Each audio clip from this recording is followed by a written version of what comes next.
प्रिय भक्तों, महर्षि वाल्मीकि को रामायण जैसे महान ग्रंथ लिखने की प्रेरणा कैसे मिली थी? यह घटना अत्यंत सुंदर और आध्यात्मिक महत्व वाली है।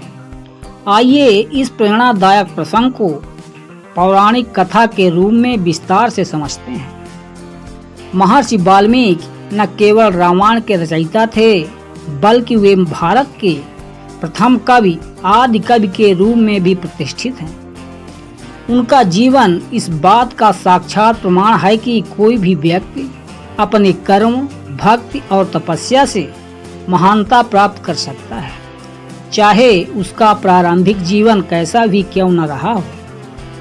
वाल्मीकि का वास्तविक नाम रत्नाकर था।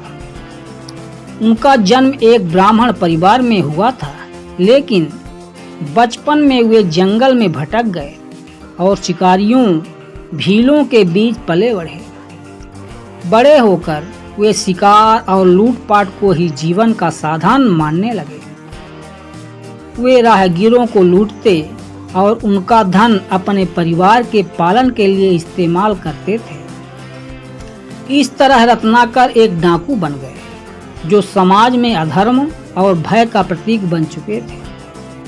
एक दिन रत्नाकर जंगल में एक ऋषि को लूटने निकले। वह ऋषि थे महर्षि नारद। जब रत्नाकर ने उन्हें रोका और लूटना चाहा, नारद मुस्कुरा कर बोले, बेटा, यह जो पाप तुम कर रहे हो, क्या तुम्हारा परिवार भी इसका फल भोगेगा? रत्नाकर ने उत्तर नहीं दिया। नारद ने कहा, जाकर अपने परिवार से पूछो, क्या वे तुम्हारे पाप में भागीदार बनेंगे? रत्नाकर घर गया और सबसे पूछा, माता, पिता, पत्नी, बच्चों से। सभी ने यही कहा, हम तुम्हारे साथ रहते हैं, लेकिन तुम्हारे पाप के भागी नहीं हैं। यह सुनकर रत्नाकर बिल्कुल शांत रह गया। वह लौटकर नारद के चरणों में गिर पड़ा और बोला, मुझे मार्ग दिखाइए ऋषिवर, मैं अपने को बदलना चाहता हूँ। नारद ने कहा, रत्नाकर, तुम राम नाम का जप करो। रत्नाकर इतना अधर्म में लिप्त था कि वह राम भी नहीं बोल पा रहा था। नारद ने उसे मरा मरा मरा, जिसे बार बार बोलने पर राम बनता है, का जाप करने को कहा। रत्नाकर वहीं बैठ गया और वर्षों तक ध्यान में लीन हो गया। उसके शरीर पर दीमकों ने बिल बना लिया, जिसे वाल्मीकि कहते हैं। जब उसकी तपस्या पूर्ण हुई तो वाल्मीकि दीपक के घर से बाहर निकला। अब वह साधारण रत्नाकर नहीं, महर्षि वाल्मीकि बन चुका था। इसके बाद उन्होंने एक आश्रम बनाया और शिष्यों को शिक्षा दी। डाकू रत्नाकर अब एक महान तपस्वी बन चुके थे। उनकी कुटिया तमसा नदी के किनारे स्थित थी और वे वहां अपने शिष्यों को वेद ज्ञान सिखाते थे। एक दिन वाल्मीकि अपने शिष्य भरद्वाज के साथ नदी के किनारे भ्रमण कर रहे थे। तभी उन्होंने देखा कि एक नर और मादा सारस पक्षी प्रेम पूर्वक साथ बैठे हैं।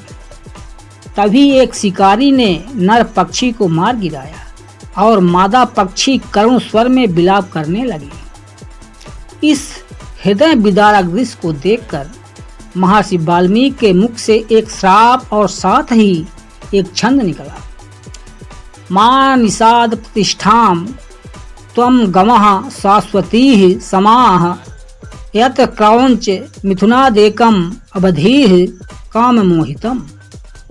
हे शिकारी, तू अनंत काल तक शांति न पाए, क्योंकि तूने प्रेम में मग्न इस सारस पक्षी युगल में से एक को मार डाला। यह था संस्कृत साहित्य का पहला श्लोक, जो छंदबद्ध था और इसी से काव्य की शुरुआत मानी जाती है। उस दिन शाम को स्वयं ब्रह्मा जी महर्षि वाल्मीकि के आश्रम में प्रकट हुए। उन्होंने कहा, हे वाल्मीकि, जिस करुणा से तुम्हारे भीतर से छंद फूटा, वही काव्य शक्ति है। अब मैं तुम्हें आदेश देता हूँ कि तुम भगवान श्री राम के जीवन की कथा को काव्यबद्ध करो। तुम्हारी वाणी में वह सामर्थ्य है जो धर्म, मर्यादा, प्रेम और आदर्श की गाथा को अमर कर सके। वाल्मीकि बोले, प्रभु मैं कैसे जान पाऊंगा कि राम के जीवन में क्या क्या हुआ। ब्रह्मा जी ने आशीर्वाद दिया, तुम्हारे मन में त्रिकालदर्शिता की शक्ति भर दूंगा।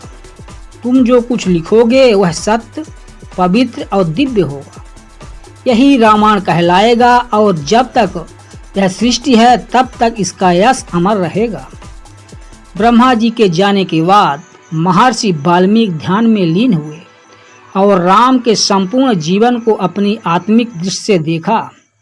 फिर उन्होंने 24,000 श्लोकों में भगवान राम की कथा रामायण की रचना की। यह ग्रंथ केवल कथा नहीं बल्कि धर्म, नीति, मर्यादा, त्याग और प्रेम का शाश्वत प्रकाश बन गया। भक्तों, वाल्मीकि को रामायण की प्रेरणा कैसे मिली? एक क्रौच पक्षी के करुण वध को देखकर उनके भीतर छंदबद्ध कविता फूटी, जिसे ब्रह्मा जी ने दिव्य प्रेरणा में बदल दिया। रामायण किसके आदेश से लिखा गया? स्वयं ब्रह्मा जी के आदेश और आशीर्वाद से। क्या वाल्मीकि को रामायण की घटनाएं ज्ञात थी? हाँ, ब्रह्मा जी ने उन्हें त्रिकालदर्शी बना दिया था, जिससे वे अतीत, वर्तमान और भविष्य को देख सके। वाल्मीकि आदि कवि क्यों कहलाए? क्योंकि उन्होंने पहली बार छंदबद्ध कविता की रचना की और उस कविता से एक महाग्रंथ की रचना हुई।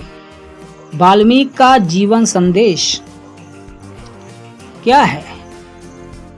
कोई भी व्यक्ति कितना भी पापी क्यों न हो, यदि उसके भीतर पश्चाताप और सुधार की भावना हो तो वह ऋषि, संत और ग्रंथकार तक बन सकता है। प्रिय भक्तों, यदि यह जानकारी अच्छी लगी हो तो ज्ञान ग्रंथ की इस वीडियो को लाइक करें, शेयर करें और चैनल को सब्सक्राइब कर लें, ताकि इस भारी भीड़ में पुनः आपसे मुलाकात हो सके। वीडियो देखने के लिए धन्यवाद।